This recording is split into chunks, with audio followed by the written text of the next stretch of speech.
Welcome to the Genius Factory. Enjoy the video. You start by verifying your GPU model and Windows build so the installer matches. This avoids blind errors later.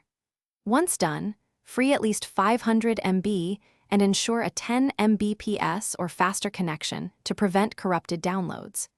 Make sure you have administrator rights and temporarily disable third-party antivirus because it can block installation files. Now open the GeForce Experience installer or the Nvidia App package and run it as administrator so the process can write drivers and components without permission interruptions. Run the installer as administrator and pick Express for simplicity or custom if you want control over components. During setup, uncheck any extras you don't need and decide on telemetry.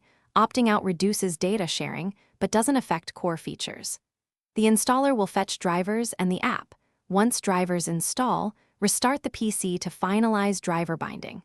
After reboot, open Device Manager to confirm the GPU shows no errors, and then launch the Nvidia app to proceed to sign in and initial configuration.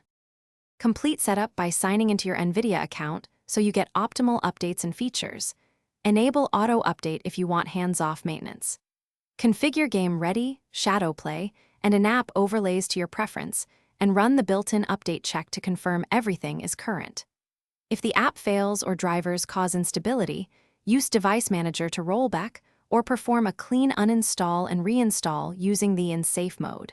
This removes residue. If problems persist, capture error codes and retry with updated installer files. Thanks for watching. If you found this helpful, don't forget to like and subscribe.